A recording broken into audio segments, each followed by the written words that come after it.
আল্লাহ পাক রব্বুল আলামিন দুনিয়াতে মানব জাতি সৃষ্টি করেছেন শুধুমাত্র তার ইবাদত করার জন্য।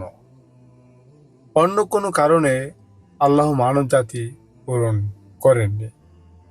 দুনিয়ার নেক আর বদ আমলের উপর নির্ভর করে আল্লাহ আখিরাতে মানুষকে জান্নাত এবং জাহান্নাম দান করবেন। যারা নেক আমল করবে তারা পুরস্কার হিসেবে পাবে জান্নাত, যারা বদ আমল করবে তারা শাস্তি হিসেবে পাবে জাহান্নাম। আল্লাহ পাক নারীকে সর্বোচ্চ সম্মানিত করেছেন দুনিয়াতে। মায়ের পায়ের নিচে সন্তানের জান্নাত নসিব করেছেন। সৃষ্টির শ্রেষ্ঠ করে রব্বুল আলামিন যাকে পূরণ করেছেন তিনি হযরত মুহাম্মদ সাল্লাল্লাহু আলাইহি সাল্লাম। তিনি ছিলেন আল্লাহ পাকের পরম বন্ধু।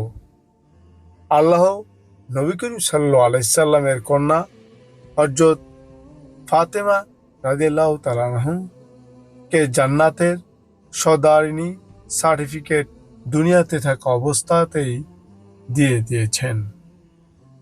আল্লাহ পাক হযরত ফাতেমাকে জান্নাতের সর্দারিনী বানিয়েছেন, কিন্তু সর্বপ্রথম যে নারী জান্নাতে যাবে তার নাম হযরত জামিলা রাদিয়াল্লাহু তাআলা আনহা। কি গুণান্বিত হবার কারণে আল্লাহ তাকে আখিরাতে শ্রেষ্ঠ পুরস্কারটি সকল নারীকুলের আগে দিবেন তার একটা আলামত শুনুন। হযরত ফাতেমা রাদিয়াল্লাহু তাআলা আনহা একদিন জামিলা রাদিয়াল্লাহু তাআলা আনহার বাড়িতে গেলেন জামিলার সাথে দেখা করার জন্য। ফাতেমা দরজার বাহির থেকে জামিলাকে ডাক দিলেন।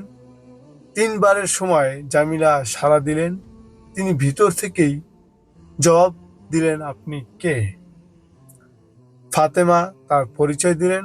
ফাতেমা জামিলার সাথে দেখা করতে চাইলে জামিলা বললেন, আমি আমার স্বামীর অনুমতি ছাড়া আপনার সাথে দেখা করতে পারবো না। আপনি আমাকে ক্ষমা করুন, মাফ করে দিন। তিনি বললেন, আমার স্বামী এখন বাড়িতে নেই, বনে কাঠ কাটতে গেছে। আপনি আজকে চলে যান, আপনি আগামীকাল আবার আসবেন। আমি আমার স্বামী বাড়িতে আসলে তার কাছ থেকে আপনার কথা বলবো। তিনি যদি আমাকে আপনার সাথে দেখা করার অনুমতি দেন তাহলে আমি আপনার সাথে দেখা করব, নয়তো করব না। তিনি নারী হয়ে একজন নারীর সাথে দেখা করার জন্য তার স্বামীর অনুমতির জন্য অপেক্ষা করেছেন। স্বামীর প্রতি তার কত শ্রদ্ধা, ভালোবাসা আর বিশ্বাস ছিল। পরের দিন যখন ফাতেমা তার সাথে দেখা করতে যান, হযরত হাসান তিনি কথা বলে উঠলেন। তখন তিনি বললেন, আপনার সাথে ওটা কে? তিনি বললেন যে আমার ছেলেও রয়েছে। তিনি পর্দার ভেতর থেকে বললেন, আমি আপনার সাথে দেখা করার অনুমতি নিয়েছি, কিন্তু আপনার ছেলে হাসানের সাথে আমি দেখা করার অনুমতি নেইনি। আপনি কালকে আসুন, অপেক্ষা করুন। আমার স্বামী বাড়িতে আসলে আমি তার কাছ থেকে আপনার ছেলে হাসানের সাথেও দেখা করার অনুমতি নিয়ে নেব। পরের দিন তিনি অনুমতি নিয়ে নিলেন। যখন ফাতেমা তার ছেলে হাসানকে নিয়ে আসতেছিলেন তখন হোসেন বলল, আমিও তোমার সাথে যাব। যখন তিনি তার দুই সন্তানকে নিয়ে জামিলার বাড়িতে চলে আসলেন তখন পর্দার ভেতর থেকে বললেন, আপনার সাথে আরেকজন কে এসেছে? তিনি বললেন, আমার সন্তান হোসাইনও আমার সাথে চলে এসেছে।